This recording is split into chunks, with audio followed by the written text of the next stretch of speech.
আমরা জানি মসজিদে খলিল যেখানে ইব্রাহিম আলাইহিস সালামের মাকবারা কবর রওজা, তার পাশে লাগোয়া আরেকটা জায়গা আছে বাইতে লাহাম। বাইবেলে এই জায়গাটার নাম বেথেল হাম। যারা ইংরেজি শিক্ষিত তারা বেথেল হাম, মূল শব্দটা কিন্তু বাইতে লাহাম। এখানে মরিয়মের বেটা ঈসা আলাইহিস সালাম, মরিয়ম যখন পূর্ণ গর্ভবতী, তাকে সমাজ থেকে বাইর করে দিল যে তোর বিয়ে হয় নাই, পেটে বাচ্চা হইল কেমনে? তোর বাপ ভালো মানুষ আছিল, তোর চাচা তোর দাদা ভালো মানুষ আছিল, মরিয়ম তুই এত বড় একটা খেয়ানত করলি, তোর বিয়ে হয় নাই, তুই সন্তান সম্ভবা। মানুষের তীক্ষ্ণবান টিটকারি অবজ্ঞা, এটাতে মরিয়ম বাইতুল মাকদাস থেকে বের হয়ে আল খলিল ইব্রাহিম আলাইহিস সালামের কবর, এর পাশে একটা জায়গা বাইতে লাহাম বেথেলাম, এখানে গিয়ে একটা খেজুর গাছের তলে বসলেন। খেজুর গাছের তলে বসে বসে কাঁদে, রব্বুল আলামিন আমি তো বুঝি না কি হইল। জিবরাইল যেদিন মানুষের বেশে আমার সামনে এসে বলেছিল আল্লাহর পক্ষ থেকে, হে মরিয়ম তোমাকে আমি একটা নেক সন্তানের সুসংবাদ দেওয়ার জন্য এসেছি। বিয়ার আগে কিন্তু একটা নেক সন্তানের সুসংবাদ দেওয়ার জন্য এসেছি। মরিয়ম সেদিন মানুষ রূপী মানুষ বেশি জিবরাইলকে বলেছিলেন, কাইফা ইয়াকুনু লি গোলাম, কি করে আমার গর্ভে সন্তান হবে? অলাম ইয়ামসাসনি বাশার, কোন পুরুষ আমাকে আজ পর্যন্ত স্পর্শ করেনি। অলাম আকু বাগিয়া, আর আমি চরিত্রহীনা দুশ্চরিত্রা নই, আমি তো খেয়ানত করি না, বাচ্চা কিভাবে হবে? জিবরাইল ছোট্ট করে বলে চলে গেলেন, কাযালিক, আল্লাহ যেভাবে করে কোন বলে হয়ে যায় ঠিক সেইভাবে ঘটনা ঘটে গেছে। জিবরাইল বলেছিলেন, মরিয়ম তুমি মুখটা একটু ফাঁক করো। মরিয়ম মুখটা ফাঁক করলেন, জিবরাইল একটা ফু দিল, ঈসা আলাইহিস সালামের রূহ মুবারক মরিয়মের গর্ভে চলে গেল। এখন সমাজে কেলেঙ্কারি, অমুকের মেয়ে মরিয়ম, সে ব্যভিচার করেছে, নিশ্চয়ই খেয়ানত করেছে, তার বিয়ে হয় নাই, বাচ্চা কোথায় পেল? এই সমাজের তীক্ষ্ণবান টিটকারি তিরস্কার এগুলা সহ্য করতে না পেরে তিনি ইব্রাহিম আলাইহিস সালামের কবরের অনতি দূরে বাইতে লাহাম সেখানে চলে গেলেন। খেজুর গাছতলে বসে বসে কাঁদে, ইয়া লাইতা নফসি, আরে দুর্ভাগ্য আমার, কত ভালো হতো আমি যদি এর আগে মরে যেতাম। মত্তু কাবলা হাজা, এর আগে যদি আমি মরে যেতাম কত ভালো হইতো।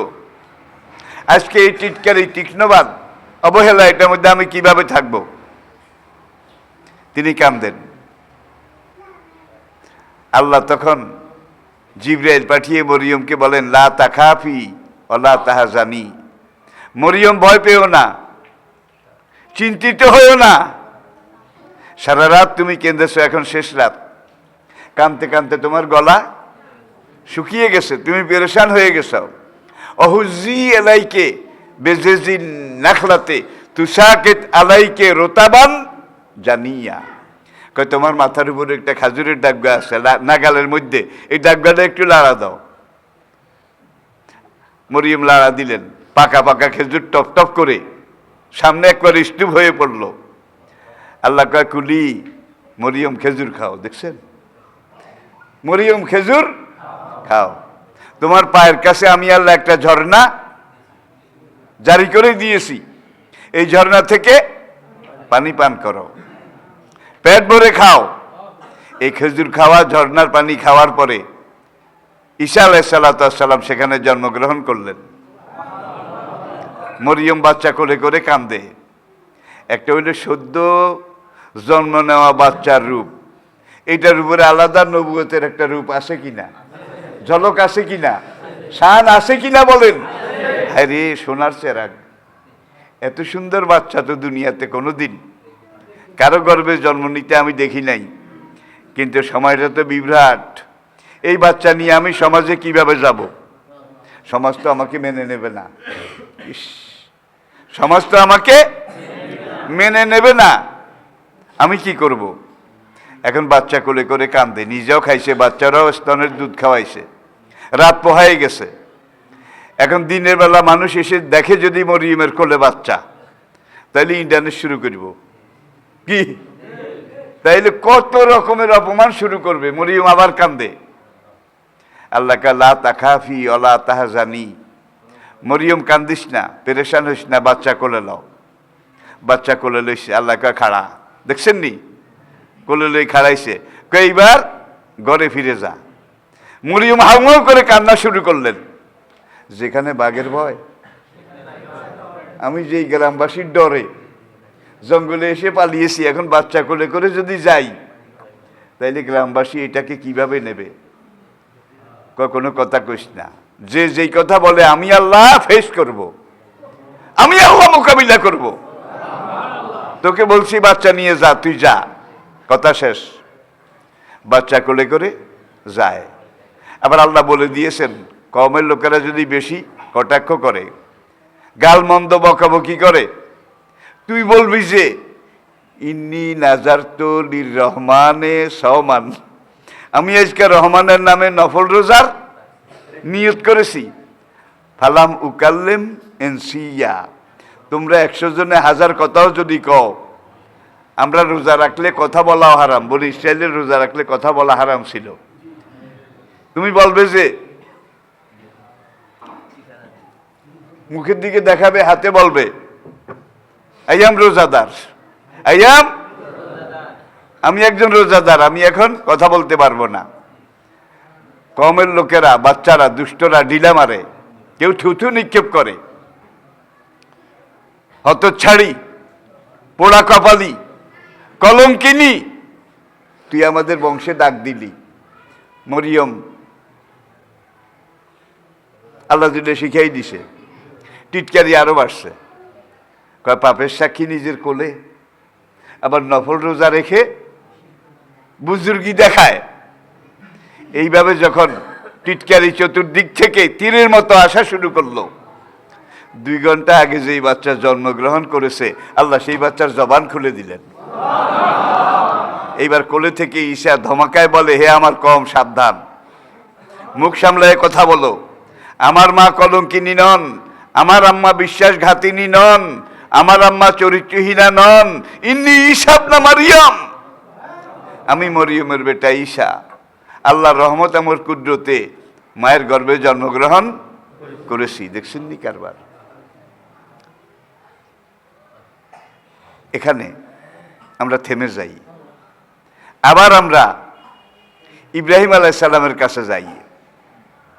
ইব্রাহিম আলাইহিস সালাম বাবেলে থাকতে পারছেন না, মামফাসে থাকতে পারছেন না।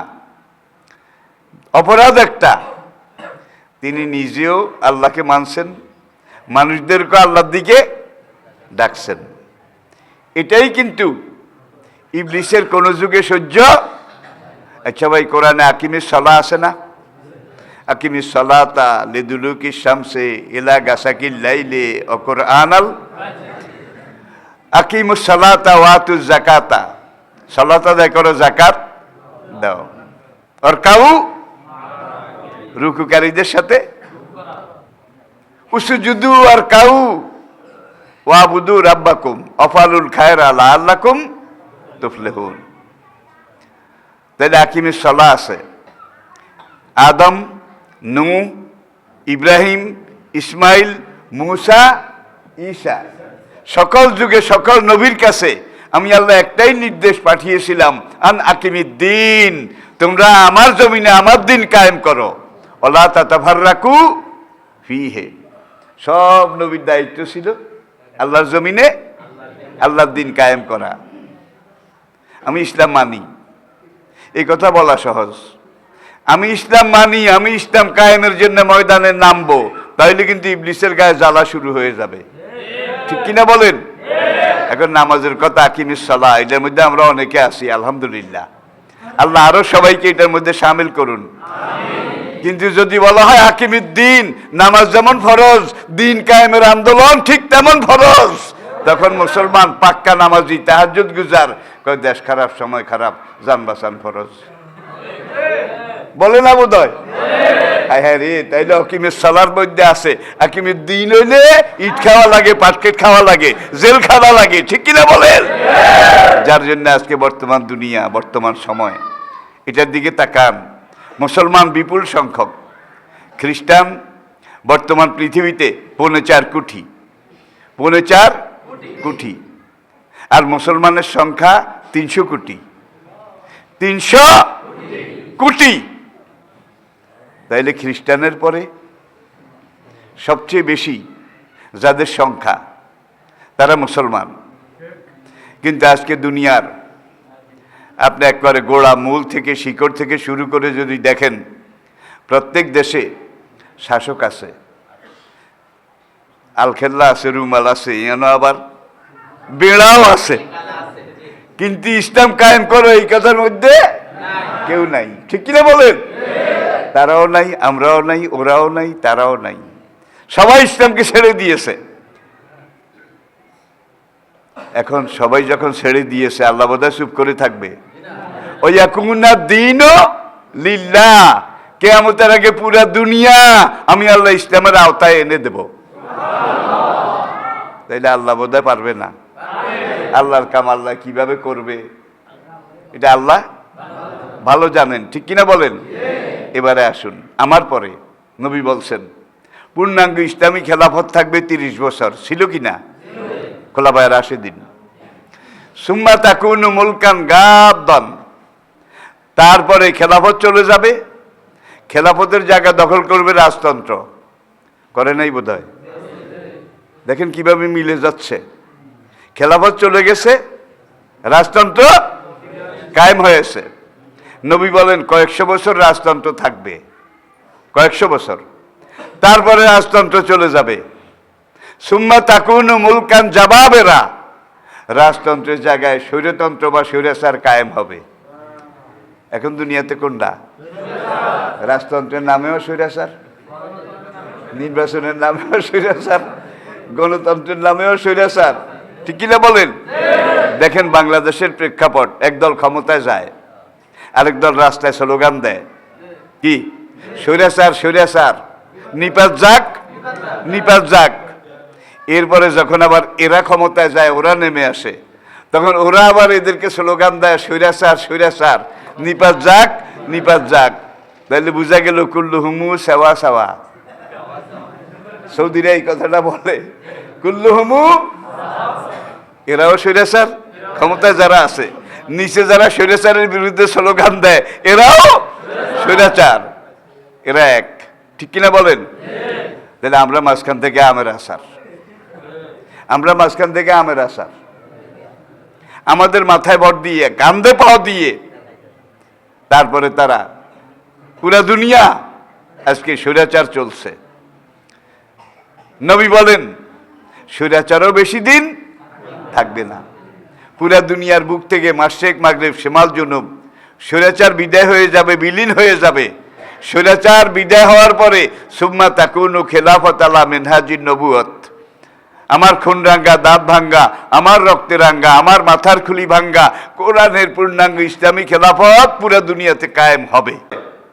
কিন্তু রায় কি হবে সেটা সরকার লিখে দেয়। রায় কি হবে সেটা সরকার লিখে দেয়, রায়টা দাও। তখন হাইকোর্ট, সুপ্রিম কোর্ট ঠিক সরকার যেটা বলে সেই রায়টা দিয়ে দেয়। এমন হয়তো আমাদের দেশে হয় না, আর কি হয়নি? আচ্ছা, তাহলে আজকে পুরা দুনিয়া এই মিথ্যার উপরে, পুরা পৃথিবী, চাই মুসলিম দেশ হোক, অমুসলিম দেশ হোক, আজকে এই মিথ্যার ব্যাসাতি এটাই পুরা দুনিয়ার বুকে চলছে। আর এটার নাম হলো স্বৈরাচার। কি নাম? স্বৈরাচার। তাহলে আরেকটা হাদিস বলা লাগে। কালা রাসূলুল্লাহ সাল্লাল্লাহু আলাইহি ওয়াসাল্লাম, আল খেলাফাতু বাদি সালাসুনা আমান, আমি নবী দুনিয়া থেকে চলে যাওয়ার পরে পৃথিবীর বুকে পূর্ণাঙ্গ ইসলামী খেলাফত 30 বছর কায়েম থাকবে। সালাসুনা আমান, কত বছর? 30 বছর। ছিল কিনা বলেন? খোলাফায়ে রাশিদিন। ভেড়ায় আর বাঘে এক ঘাটে পানি খাইছে। কি অর্ধেক পৃথিবীর উপরে খোলাফায়ে রাশিদিনের মদিনা রাজধানী কেন্দ্রিক খেলাফত কায়েম ছিল। সাহাবাই কেরাম তারা কোন স্কুল কলেজে পড়েছেন? স্কুল কলেজ ছিল না, তেমন ভাবে পড়ার কোনো ধারাবাহিক প্রতিষ্ঠানও ছিল না। মসজিদে নববী যেটা, সেটাই আবার সোফা মাদ্রাসা। সাহাবাদের কোরআন হাদিস এটা পড়ার মাদ্রাসা। মসজিদে নববী জায়গাটা এখনো এইভাবে চিহ্ন দেওয়া আছে, লোহার গ্রিল দিয়ে, রওজায়ে পাকের একবারে লাগোয়া পাশে। এখানে সাহাবাই কেরাম নবীজির কাছে কোরআন পড়তেন, কোরআনের ব্যাখ্যা হিসাবে নবীর হাদিস পড়তেন। This enough. এই কোরআন এবং হাদিস এই দুইটা পড়ার পরে সাহাবি, তাবি, তাবে তাবি, এই পর্যন্ত 3 প্রজন্ম। 3 প্রজন্ম আমরা দেখি জ্ঞানে, বিজ্ঞানে, শৌর্যে, বীর্যে, আদর্শে, ঐতিহ্যে, শিক্ষায়, দীক্ষায়, তাহজিবে, তমদ্দুনে, কালচারে, সিভিলাইজেশনে, ভদ্রতায়, নম্রতায় মুসলিম জাতি দুনিয়ার সবার উপরে ছিল। কি মুসলমান জাতির সামনে দাঁড়াতে পারে এমন একটা জাতি কি তখন দুনিয়াতে ছিল? তবে 2টা সুপার পাওয়ার ছিল তখনকার দিনে, একটা রোম আর একটা পারস্য, একটা কায়সার আর একটা কেসরা। এখন রোম তো আগেই ইসলামের পায়ের নিচে এসে গিয়েছিল, রোম। বাকি ছিল পারস্য, এটা ছিল ইরান কেন্দ্রিক। ইরান পারস্য উপসাগরের উত্তর পাড়ে, পূর্ব পাড়ে ইরান, বিশাল পারস্য সাম্রাজ্য। নবীজির আমলে পারস্য সাম্রাজ্য আরবে যে কদ্দুর ছিল, আরবে এইটা ইসলামের আওতায় চলে আসলো নবীজি জীবিত থাকতে। নবীজির পরে আমিরুল মোমিনিন সাইয়েদনা আবু বকর রাদিয়াল্লাহু তাআলা আনহু, তিনি যখন আমিরুল মোমিনিন হলেন, তিনি রোমান, পারস্য এগুলো নিয়ে খুব একটা মাথা ঘামাইতে পারলেন না, কারণ তার চাইতে দরকারি কাজ তার সামনে এসেছিল। নবীজি চলে যাওয়ার পরে জজিরাতুল আরবে, আরব উপদ্বীপে কিছু মানুষ নিজেদেরকে নবী বলে দাবি করেছিল, এটা আপনারা জানেন। কিছু মানুষ যাকাত দিতে অস্বীকার করেছিল, এটাও আপনারা শুনেছেন। কেউ বলে নবীজি যতদিন ছিলেন আমরা যাকাত দিছি, এখন তো নবীজি নাই। এরা কিন্তু মুনাফিক, মুসলমান, কিন্তু এই দেখেন মুনাফিক কিভাবে হয়। আর যত মুনাফিক দুনিয়াতে আছে সব মুনাফিক কিন্তু মুসলমানদের মধ্য থেকে হয়েছে। মুশরিকের মধ্যে কোনো মুনাফিক নাই, কাফেরের মধ্যে কোনো মুনাফিক, ইহুদি নাসারার মধ্যে কোনো মুনাফিক নাই। যত মুনাফিক সব মুসলমানের দলে। আর এই মুনাফিক তারা কিন্তু কাফেরের চাইতে জঘন্য। এরা ঘরের ইঁদুর, সব যুগে ঘরের বাঁধ এই ইঁদুরেরা কেটেছে। আজও মুসলমান নামধারী মুনাফিকেরা ইসলামের যত ক্ষতি করছে, কাফেররা এত ক্ষতি আগেও করতে পারেনি, এখনো করতে পারছে না, পারবে না। এখন আবু বকর রাদিয়াল্লাহু তাআলা আনহু তিনি প্রথম একদল সেনা প্রস্তুত করলেন। তারা যাকাত দিতে যারা অস্বীকার করেছে, আবু বকর রাদিয়াল্লাহু তাআলা আনহু মসজিদে নববীর মিম্বারে, রাসূলের মিম্বারে দাঁড়িয়ে ঘোষণা দিলেন, নবীজির আমলে একটা পুরানো ছাগলের দড়ি জাকাত হিসাবে যারা দিত নবীজির আমলে, এই পুরানো ছাগলের দড়ি যদি কেউ দিতে অস্বীকার করে, আমি আবু বকর তাদের বিরুদ্ধে জেহাদ ঘোষণা করলাম। ওমর একটু গরম মেজাজের আসিল। ওমর আবু বকরের কানে কানে গিয়ে বলে, ইয়া আমির আল মোমিনিন, এইমাত্র নবী চলে গেছে, পুরো ইসলামী জগতে একটা অস্থিরতা, এই সময় আপনি যুদ্ধের ঘোষণা এটা দেওয়া কি ঠিক হবে? একটু আমরা ঠিক হইয়া লই। সাইয়েদনা আবু বকর সেদিন জবাব দিয়েছিলেন, ইসলাম আগেও ঠিক আছে, এখনো ঠিক আছে, ভবিষ্যতেও ঠিক। মুনাফিকেরা ইসলাম নিয়ে লাড়ালাড়ি নবীর আমলেও করেছিল, কিন্তু ইসলামের কিছুই করতে পারেনি। নবীজির কাছে জিবরাইল এসে ওহির মাধ্যমে বলেছিল, ইয়া রাসূলুল্লাহ, আপনার সাহাবাদের মধ্যে অমুক মুনাফিক, অমুক মুনাফিক, অমুক মুনাফিক, সাহাবাগের মধ্যে। তাহলে নবীর আমলে যারা মুনাফিক ছিল তারা সাহাবাগের মধ্যে থেকে হয়েছে না? হয়েছে তো। নবীজি এটার নামের একটা তালিকা এটা করে নিজের কাছে রেখেছিলেন, মুনাফিকদের নামের তালিকা। এবং এটা জিবরাইল আলাইহিস সালাম নবীজিকে দিয়ে করিয়েছিলেন যে মুনাফিকদের নামের একটা লিস্ট, এই এই এই এই নাম আপনি লেখেন, আপনার কাছে জমা রাখেন। ইসলামের দুঃসময়ে, দুর্দিনে এটা কাজে লাগতে পারে। নবীজি এই লিস্টটা অনুযায়ী মুসলিম দুনিয়ায় 54টা বাংলাদেশের সমান মুসলিম দুনিয়া ছিল তখন। বাংলাদেশের 54 গুণ বড়, 50 গুণেরও 4 গুণ বেশি। এই মুনাফিকদের নামের লিস্ট অনুযায়ী নবী বিভিন্ন প্রাদেশিক গভর্নর, সেনাপ্রধান, সেনা গোয়েন্দা, আর্মি ইন্টেলিজেন্ট এগুলা সেইভাবে সেট আপ করেছেন যেন মুনাফিক টোনাফিক না পড়ে। আবু বকরের 2 বছর গেল সেইভাবে। রসুল যাদেরকে দিয়ে গেছেন, সেটিং করে গেছেন, ওমর রাদিয়াল্লাহু তাআলা আনহু আমিরুল মুমিনিন হলেন আবু বকরের বিদায়ের পরে।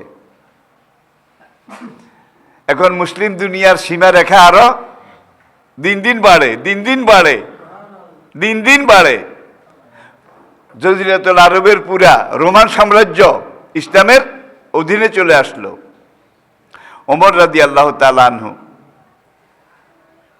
তিনি এইবার নতুন করে প্রাদেশিক গভর্নর, আগে কে কে ছিলেন, কারা ছিলেন, এখন কাকে সেট আপ করা দরকার, কাকে উড্র করা দরকার, এগুলো নিজে নিজে চিন্তা করে তারপরে 22টা প্রদেশ ছিল তখন, 22 প্রদেশের জন্য 22 জন গভর্নরের নাম লিখলেন, যে অমুক প্রদেশে অমুক গভর্নর, ওই প্রদেশে অমুক গভর্নর। 22 জন গভর্নরের নাম লিখে ওমর রাদিয়াল্লাহু তাআলা আনহু তিনি জানেন যে আল্লাহর নবী মুনাফিকের নামের তালিকাটা উম্মুল মুমিনিন আম্মা জান হাফসা রাদিয়াল্লাহু তাআলা আনহার কাছে রেখেছিলেন। ওমরের মেয়ে হাফসা রাদিয়াল্লাহু তাআলা আনহা, আমাদের আম্মা, আমাদের আম্মা মা হাফসার কাছে। ওমর রাদিয়াল্লাহু তাআলা আনহু মা হাফসার কাছে গেলেন ফজরের নামাজের পরে, গিয়ে বললেন, মা, তোমার কাছে তো নবীজি মুনাফিকদের নামের একটা লিস্ট এটা জমা রেখেছেন, আমি জানতে পেরেছি। আমি 22টা প্রদেশে 22 জন গভর্নর নিয়োগ করব নতুনভাবে, তুমি মুনাফিকের নামের লিস্টটা আমাকে দাও। আম্মা জান হাফসা রাদিয়াল্লাহু তাআলা আনহা তিনি যখন ইন্তেকাল করেন, তিনি এই নামের লিস্টটা আরেকজন সাহাবী, সাহেবে সের, রাসূলের গোপন রহস্যের আমানতদার হুযায়ফাতুল ইয়ামান রাদিয়াল্লাহু তাআলা আনহু, তার কাছে দিলেন। হাফসা বললেন, এটা তো আমার কাছে নাই, এটা আবু হুযায়ফার কাছে। ওমর পরের দিন সকালবেলা ফজর পড়ে আবু হুযায়ফার বাড়িতে গেছে, যে মুনাফিকের নামের লিস্টটা আমার একটু দেন, আমি 22 জন গভর্নর নিয়োগ করব। আবার মুনাফিক টোনাফিক পড়ে বসে নাকি, তাইলে কিন্তু মুসলিম দুনিয়ার অনেক বড় ক্ষতি হয়ে যাবে। আপনি দয়া করে আমাকে নামের লিস্টটা দেন। আমি এমনভাবে গভর্নর অ্যাপয়েন্টমেন্ট দেব যাতে ওই মুনাফিকের মধ্যে একজনও না পড়ে। আবু হুযায়ফা, দেওয়া যাবে না, এটা রাসূলের নিষেধ, যার কাছে আমানত তার কাছেই থাকবে। কয় তাহলে আমি এই লিস্টটা আপনাকে দেই। 22 জনের নাম ওমর লিখেছেন, দেখেন কত সাবধান। নামগুলো আপনি পড়েন। এই 22 জনে কোনো মুনাফিক যদি থেকে থাকে আপনি সেখানে একটা দাগ দিয়েন, আমি সেটা পাল্টায় নেব, আরেকজন দেব। আবু হুযায়ফা বললেন আমি এইটাও পারবো না, এটা রাসূলের আমানত। দেখেন রাসূল বলছে এইটা রেখে দাও, এটা কোনো সময় বিপদে কাজে লাগবে। এইবার ওমর তখনই সিদ্ধান্ত নিলেন ওই বৈঠকে, তাইলে আবু হুযায়ফা একটা কাজ করেন, আমি 1, 2, 3 করে ওই মুনাফিকের নামগুলা পড়ি। আর ওমর বললেন যে না, আমি তো নাম পড়তে পারবো না, রাসূলের নিষেধ আছে, তাইলে মুসলিম সমাজে এইটা লইয়া বাড়াবাড়ি শুরু হয়ে যাবে। দেখেন বিশৃঙ্খলার সৃষ্টি হয়ে যাবে। এখন ওমর বললেন তাইলে আমি 1, 2, 3 এইভাবে মুনাফিকের নামের তালিকাটা পড়তে থাকি, আপনি শুনতে থাকেন। যদি কোনো মুনাফিকের নাম আসে আপনি 1 আঙ্গুল দেখাইবেন। এইটা বুঝতে পেরেছেন বোধহয়? তো 22 জনের নামের মধ্যে আবু হুযায়ফা 2 বার আঙ্গুল উঠেছে, তাইলে 2 জন আছে। ওমর আগেই ডাক দিয়েছেন এই 2 জন। তারপরে এই 2 জনের নাম কেটে অন্য 2 জনের নাম ঢুকাইয়া ওমর আবার পড়লেন। আবু হুযায়ফা এবার আর আঙ্গুল টাঙ্গুল উঠায় নাই। দেখেন কত সাবধানী তারা ছিলেন। আবার আসেন আমরা ইরাকে ফিরে যাই। আবার আসেন ইরাকে ফিরে যাই। শুরুতে বলেছি ইব্রাহিমের জন্ম উত্তর ইরাকে, মামফাস গ্রামে, মোসেল প্রদেশে। সেই এলাকার বাদশা ছিল নমরুদ। নমরুদের সাথে চূড়ান্ত টক্কর, সংঘর্ষ, সংঘাত। এটা যখন শুরু হয়েছিল তখন ইব্রাহিম আলাইহিসসালাম উত্তর ইরাকের মোসেল থেকে হিজরত করে ফিলিস্তিনে চলে গেলেন। ফিলিস্তিন, জেরুজালেম, বাইতুল মাকদাস থেকে একেবারে কাছে একটা জায়গা আছে আল খলিল, যেখানে একটা মসজিদও আছে, মসজিদে আল খলিল। এই মসজিদের সামনে ইব্রাহিম আলাইহিস সালামের কবর। এই মসজিদের সামনে তিনি শুয়ে আছেন। জর্ডান এবং ফিলিস্তিনের মাঝখানে